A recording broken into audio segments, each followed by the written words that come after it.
The morning sun poured softly through the thin cream curtains of Amara's new bedroom. The air smelled faintly of fresh paint and lavender candles, the scent of new beginnings. She stood by the window, looking out over the quiet neighborhood that stretched beyond the balcony. For the first time in years, she felt she was exactly where she belonged. At 29, Amara believed she had finally built the life she had always dreamed of. Her husband, David, was everything she once prayed for. Charming, intelligent, successful. People often told her how lucky she was to have him, and in many ways, she believed it. Their apartment sat high on the top floor of a modern complex in Lagos, with smooth marble floors, bright walls, and a perfect view of the city lights at night. Every corner was decorated, with care, her touch, a blend of soft earth tones and African art that spoke of home. David often joked that she turned their apartment into a piece of art. "That's what happens when you marry a designer," he'd laugh, pulling her close. Amara would smile and press her head against his chest, her heart fluttering with pride and love. Life with David had a certain rhythm, almost too perfect, too controlled. He woke early, left for work neatly dressed, and returned home at the same time each night. When he was home, he liked everything to be in its place.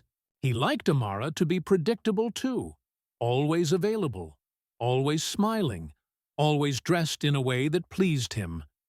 At first, his protectiveness made her feel cherished. When he asked where she was going, it sounded caring. When he scrolled through her phone jokingly, she laughed it off. When he surprised her with new clothes and said, "You look better in these colors," she wore them proudly. It was easy to mistake control for affection when it came wrapped in tenderness. Sometimes, she caught a flicker in his eyes when she mentioned meeting an old male friend or going out with her girlfriends. It wasn't anger exactly, more like a quiet possessiveness, hidden behind a loving smile. "I just worry about you," he'd say. "You're too kind, Amara. People take advantage of that." She believed him. After all, wasn't that what love was? Caring deeply, wanting to protect? Weeks passed in a peaceful blur of shared dinners, laughter, and new routines. Amara spent her mornings sketching ideas for her interior design business, her afternoons shopping for materials, and her evenings waiting for David to return from work. She told herself this was happiness: the calm, the structure, the comfort of being seen and loved. One evening, as they sat together on the couch, David scrolled through her phone, just to check the pictures from their last trip. She smiled, trying to pull it from his hands playfully, but he held on a second longer than usual. His voice softened as he said, "You shouldn't keep your phone locked, love. You have nothing to hide from me, right?" Amara froze for a heartbeat, then forced a smile. "Of course not." He kissed her forehead, satisfied. She laughed, to shake off the unease that crept into her chest. Later that night, while she lay in bed, her thoughts wandered. There were small things, moments when she felt a shadow between them, a quiet sense that her life wasn't entirely her own. But she pushed it aside. Love wasn't perfect. And David, she told herself, only wanted the best for her. The clock on the nightstand ticked softly as she turned off the lamp. The room sank into darkness. David's slow breathing filled the silence beside her. Amara whispered a quiet prayer of gratitude. For love, for peace, for home. Outside, the city hummed with distant sounds. Cars passing, dogs barking, a faint echo of laughter. Inside, the apartment seemed to breathe with them, steady and calm. As she drifted into sleep, the faint red light near her mirror blinked once, then twice, before disappearing into the night. Amara didn't see it. She only smiled in her dreams, believing she was safe, believing she was loved, unaware that somewhere in that very room an unblinking eye was watching her every move. The first sign came quietly, so quietly that Amara almost missed it. It was a Sunday afternoon. David had gone to visit his mother, and Amara stayed home to finish a few design sketches. The apartment was still, the only sound the hum of her pencil against paper. When she lifted her eyes toward the mirror across the room, something caught her attention. A tiny red light, faint but blinking. She frowned, blinking back. It was gone. "Maybe it's just a reflection," she murmured, tilting her head. The mirror reflected the window, where sunlight danced off a nearby building. "That must be it," she told herself. Still, she stood there a few seconds longer, uneasy. The next morning, she found her pillow slightly moved, not the way she left it. The wardrobe door was half open, and she could have sworn she'd closed it the night before. David was already gone for work, so she shrugged it off. Maybe she was becoming careless. Maybe it was nothing. But deep down, something in her chest began to twist. A slow, anxious feeling she couldn't explain. Days passed. The red light didn't blink again, but Amara started noticing small things that didn't make sense. A vase slightly turned, a folded blanket unfolded, her comb lying on the dresser when she swore she left it in the bathroom. She started double-checking everything before bed. Doors, lights, windows. Each night, she promised herself not to overthink. And each morning, she woke with the same unease. When David came home, everything felt normal.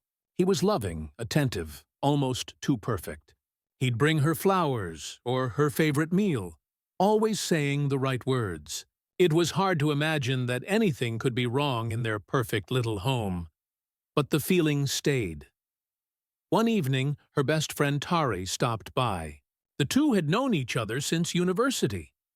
Tari, bold and outspoken, the opposite of Amara's calm nature. "Girl, this place looks like a magazine," Tari exclaimed, admiring the neat living room. "You and David really built a dream home." Amara smiled, but her mind was elsewhere.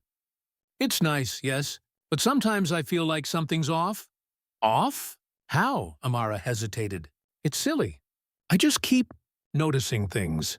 Things out of place. And sometimes I feel like someone's watching me."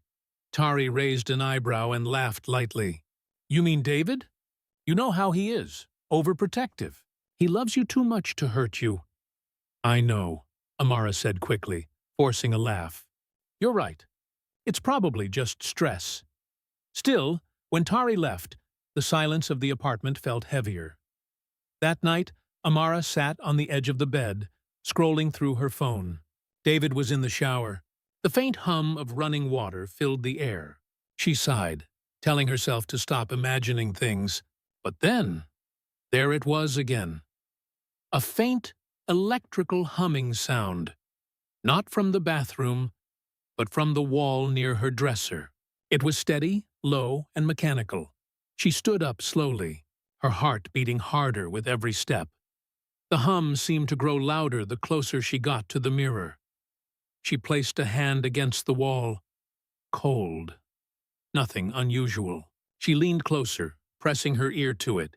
The hum vibrated faintly through the plaster. "Maybe it's wiring," she whispered to herself. Old apartments make noises. But this wasn't an old apartment.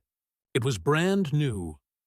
When David came out of the bathroom, she was still staring at the wall. He noticed her expression and frowned. "What are you looking at?" "Oh, nothing," she said quickly, smiling too fast. "I just thought I heard something." David chuckled, wrapping his arm around her shoulders. "You worry too much. You're safe here, Amara. You have me." She nodded, but inside something tightened. His words should have comforted her. Instead, they echoed like a warning. Later that night, long after David had fallen asleep, Amara lay awake. The moonlight touched the edge of the mirror, and she found herself staring at it again. That same spot. That same feeling. Her mind whispered questions she didn't want to answer. What if she wasn't imagining things? What if someone really was watching her? She turned on her side, eyes open, body tense. The city outside was quiet, but her heart was not. For the first time, Her bedroom didn't feel like home.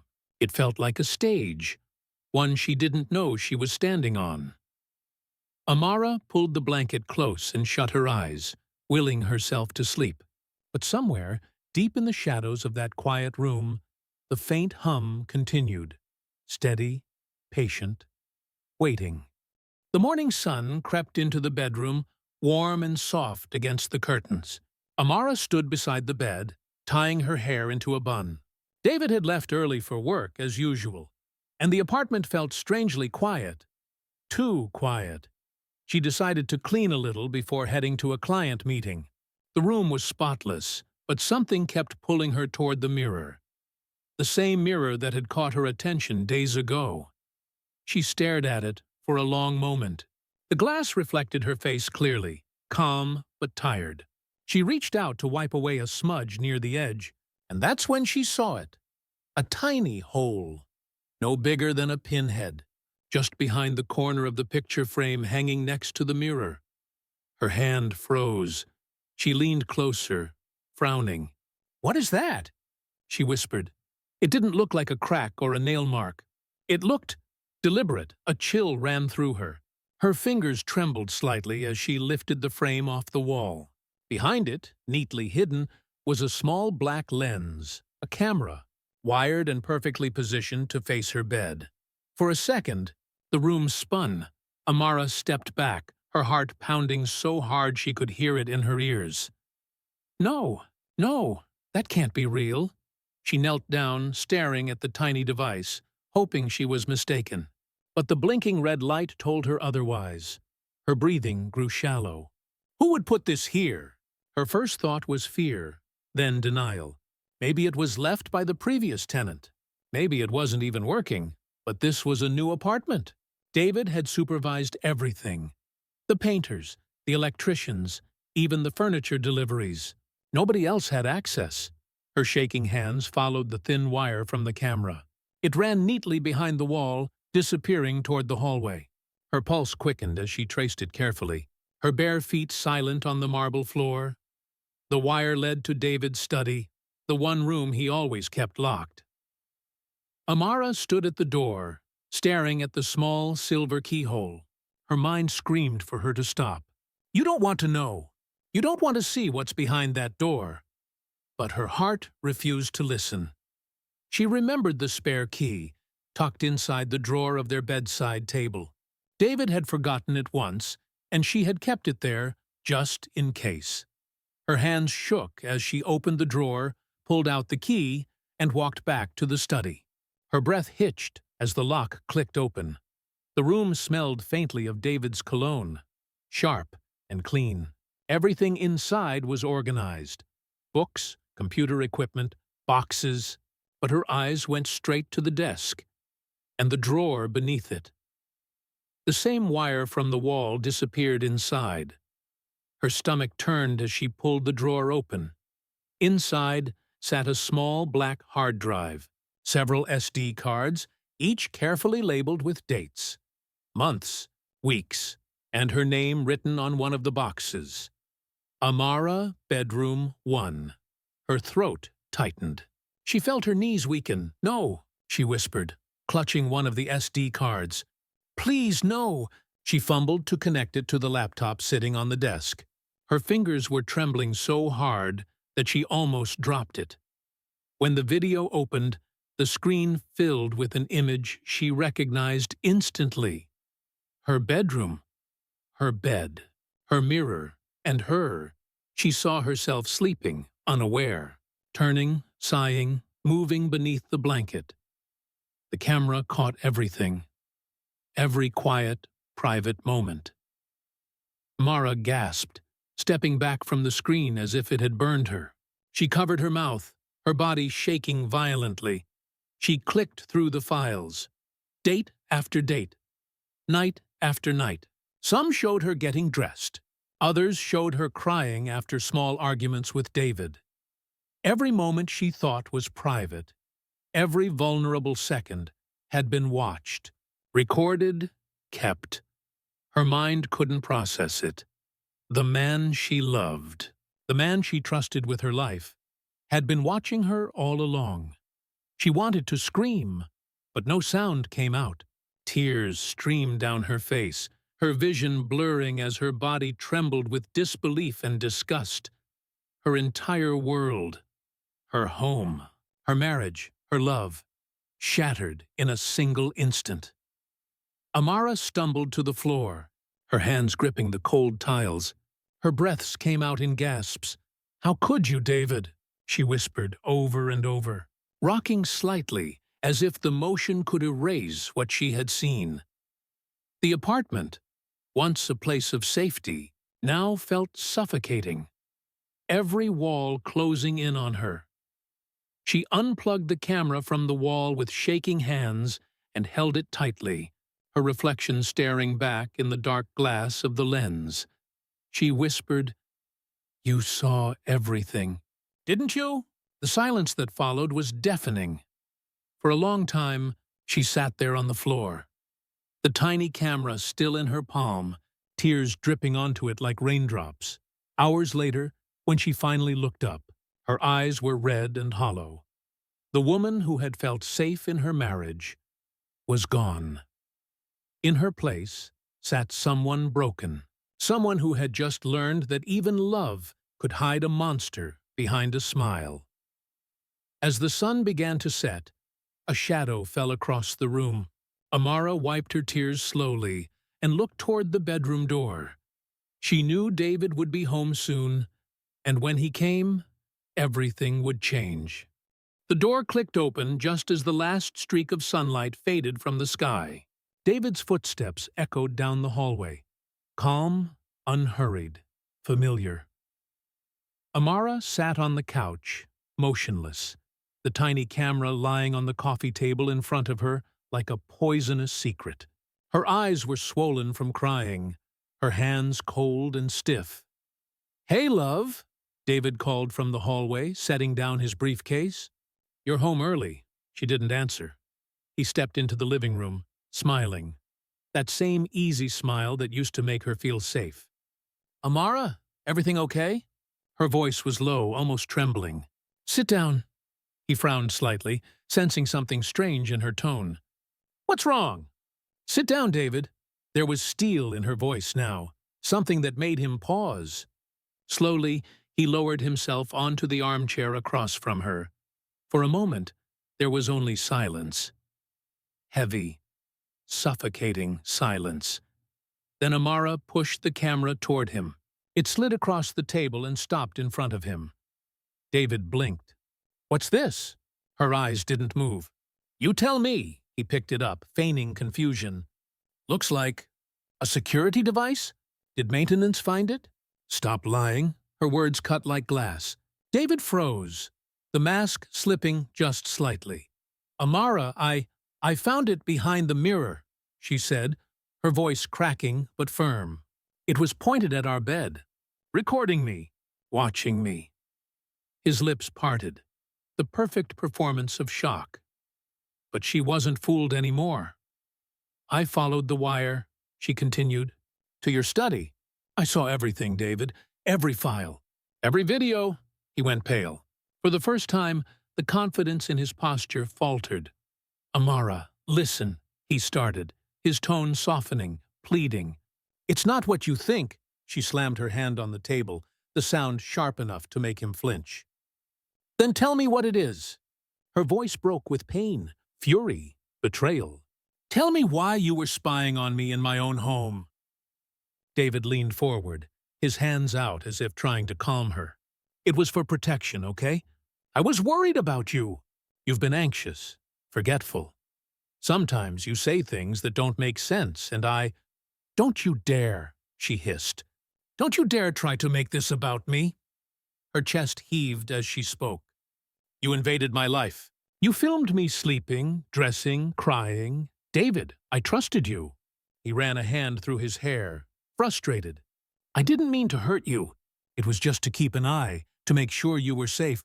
"Safe from what? From you?" Her words hit him like a slap. His jaw tightened. The room pulsed with tension. The air itself seemed to vibrate. For a moment, David said nothing. Then his expression shifted. Soft pleading turned to something darker, quieter. "You went into my study?" he asked, voice low. Amara stiffened. "I told you not to touch my things," he continued, rising slowly to his feet. His tone was calm, but his eyes, those warm brown eyes she once loved, now looked almost hollow. "David, don't," she whispered, backing away. "Don't you dare make this about boundaries after what you did." He took a step closer. "You don't understand how fragile you are, Amara. You forget things. You get paranoid. I was trying to help you keep your mind straight." Her heart pounded in her chest. "You're lying. I'm not crazy. You just wanted control." He smiled. Cold, bitter. "Control? You call it that. I call it love." Amara's breath caught in her throat. "Love," she repeated, her voice trembling with disbelief. "You call spying love?" "I call it care," he said softly, taking another step toward her. "If I don't protect you, who will?" "The world is cruel, Amara. You don't see it like I do." Her back hit the wall. She could smell his cologne now. The same scent she once found comforting, now suffocating. "David," she said, voice breaking, "this isn't love. This is sickness." For a long second, they just stared at each other, husband and wife, lovers turned strangers. Then she whispered, "I'm leaving." He froze. "What? I'm leaving this house." "You'll never see me again." His face darkened. "No, you're not." Amara tried to move past him, but he grabbed her wrist, not hard, but firm enough to stop her. "David, let go." "Amara, please." "You're overreacting. We can fix this. I'll delete everything. Let go!" Her voice cracked through the room. He released her instantly, shocked. Tears welled in her eyes, but her voice turned to ice. "There's no fixing what you did. You stole my trust. You stole my peace." She snatched the hard drive and SD cards from the table, stuffing them into her bag. "If you ever loved me, you'll let me walk out that door." He stood frozen, silent, trembling, watching her move toward the exit. When her hand touched the doorknob, he said quietly, "You'll regret this, Amara. You'll see the world doesn't love you like I do." She turned her head slightly, her voice low and trembling, but strong. "Then I'll take my chances." The door opened. The night air rushed in, cool and free. She stepped outside and didn't look back. Behind her, David's face lingered in the darkness. A man staring at the ruins of his own obsession. And as the door closed between them, the last echo of her footsteps faded. Marking the end of everything she once believed was love. The night swallowed Amara as she stepped into the street, her heart pounding like a drum in her chest. Every sound, the chirp of crickets, the hum of distant traffic, felt amplified, alive with danger. Her hands trembled as she hailed a passing taxi. When she slid into the back seat, the driver glanced at her through the mirror. "You okay, ma'am?" he asked gently. She forced a nod. "Just drive, please." As the car pulled away, she looked back. The apartment window on the third floor glowed faintly. She couldn't see him, but she felt him, watching still. A cold chill ran through her. When she reached Tari's house, her friend took one look at her and froze. "Amara, what happened?" Amara broke. She fell into Tari's arms, sobbing. The words came out between gasps.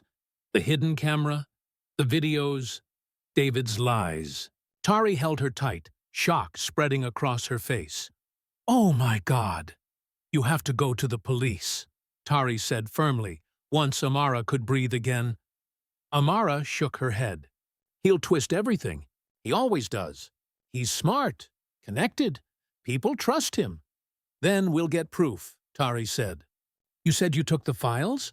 Amara nodded, wiping her tears. "The hard drive and the SD cards. I didn't even check what's on them yet." Together, they connected the drive to Tari's laptop.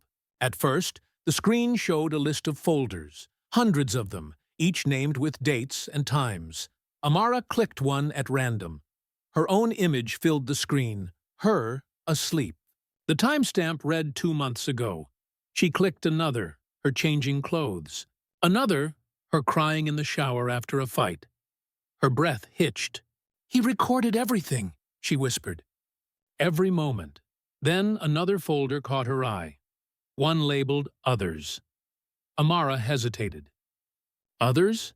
Tari frowned. "Open it," she did. Inside were dozens of videos. Different women, different rooms, all unaware they were being filmed. The realization hit her like a wave. He hadn't just violated her, he had done this before. "Oh my God," Amara whispered. Her hands shook violently. "He's done this to them too." Tari's voice was low, angry. "We're not staying quiet, Amara. He's a predator. We're going to expose him." Amara sat frozen, her body numb. The images on the screen blurred as tears filled her eyes. For years, she had thought she was the lucky one. The woman David had chosen, cherished, protected.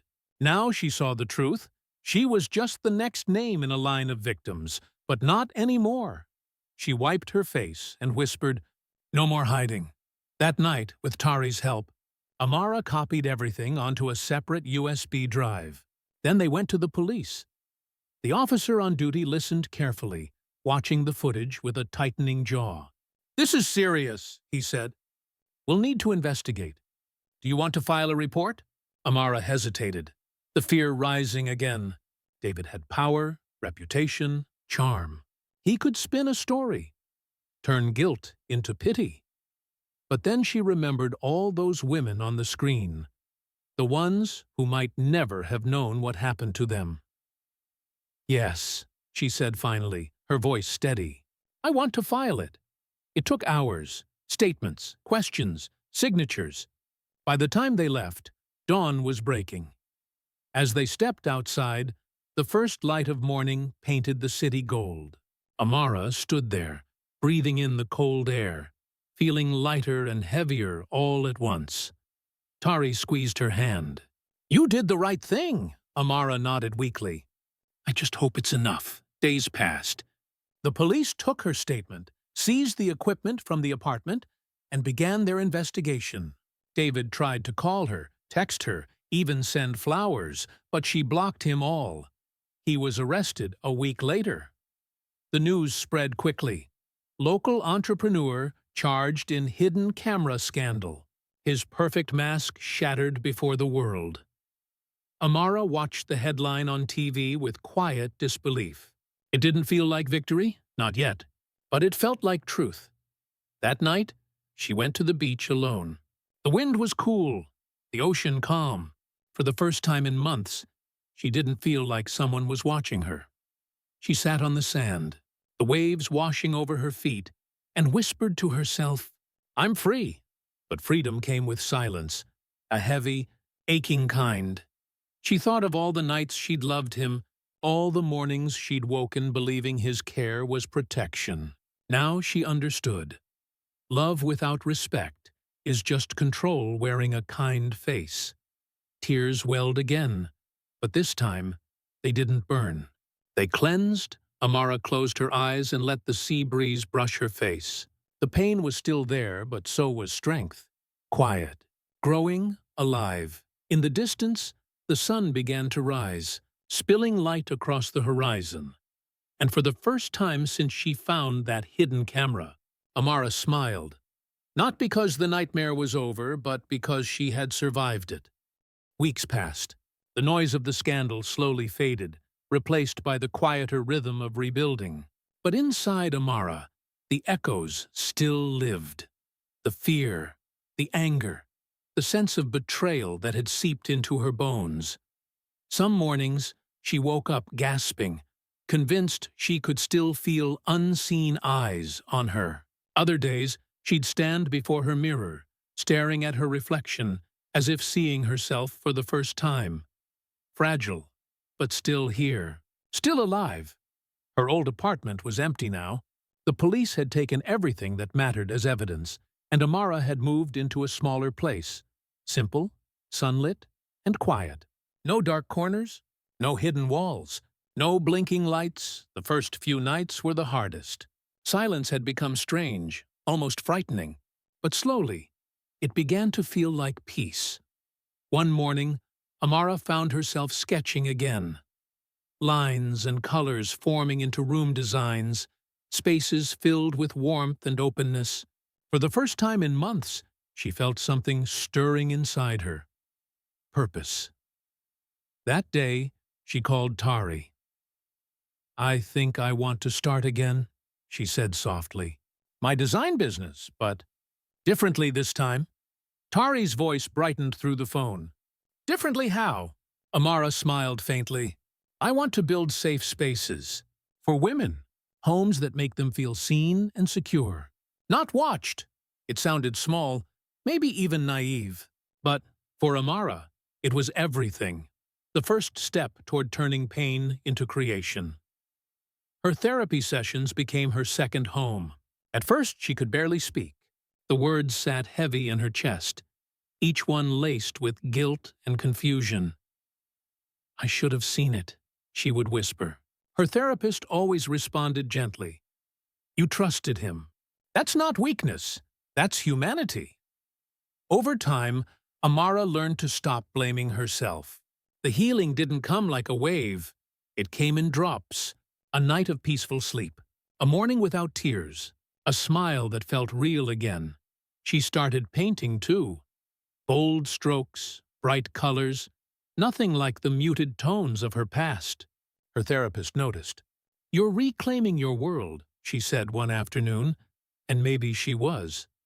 Months later, Amara stood inside her newly designed studio, a wide, open space filled with soft lighting, textured walls, and warm colors. On the wall near the entrance hung a small plaque, "Sanctuary, designed to heal." Each design she worked on told a story of safety, of renewal, of beauty born from brokenness. Clients came not just for decor, but for comfort. Some were women who, like her, carried unseen scars. Amara would listen to them, really listen, and smile, because she understood. One evening, as the golden sunset poured through her windows, Amara stood in her new bedroom. It was the most personal project she'd ever done. The walls were painted soft ivory. The curtains swayed with the evening breeze. There were no cameras, no secrets, no shadows. On her dresser sat a small recording device.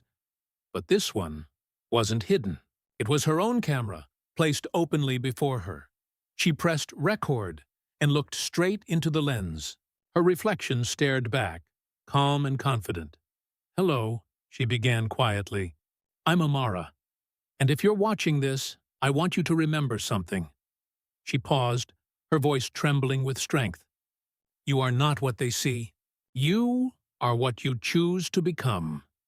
She smiled then, a gentle, unforced smile.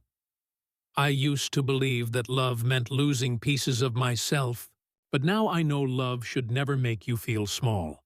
Real love lets you breathe." She stopped recording and saved the clip.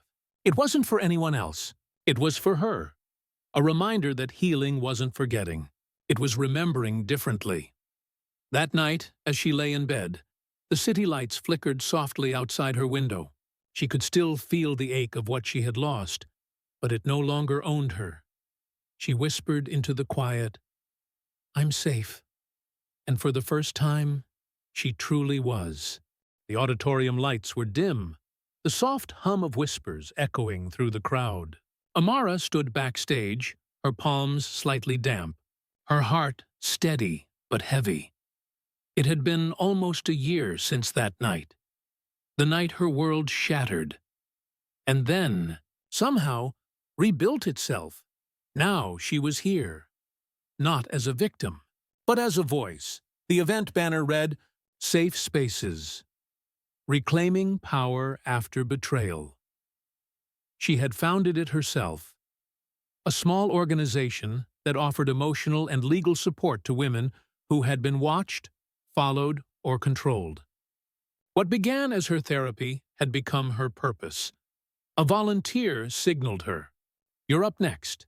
Amara took a deep breath and stepped into the light. The applause rose softly at first, then grew warm, supportive, alive.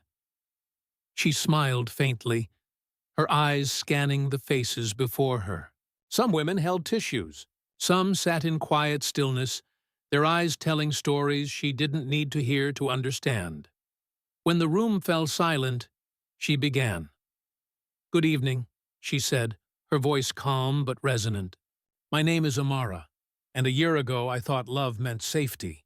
I thought being watched meant being cared for." Her words hung in the air, heavy and honest. I was wrong. A murmur rippled through the audience. Amara took a step forward, her hands clasped. Sometimes the most dangerous eyes aren't the ones that lurk in the shadows. They're the ones that look at you every day and tell you they love you. They make you believe that control is protection, that obedience is affection. But love, she paused, her gaze softening. Love should never feel like surveillance. A tear slipped down a woman's cheek in the front row. "I lost myself for a long time," Amara continued, "but I found strength in places I didn't expect. In friends who believed me, in truth that hurt but healed, and in every woman who has ever looked in the mirror and wondered if she deserved better." She smiled gently, her voice steady now. "This foundation, safe spaces, isn't just about buildings or shelters. It's about reclaiming what was taken, our dignity, our peace, our right to be unseen when we choose." Applause broke out, soft, then building until the room filled with the sound of hope. Amara looked around, her chest rising with emotion.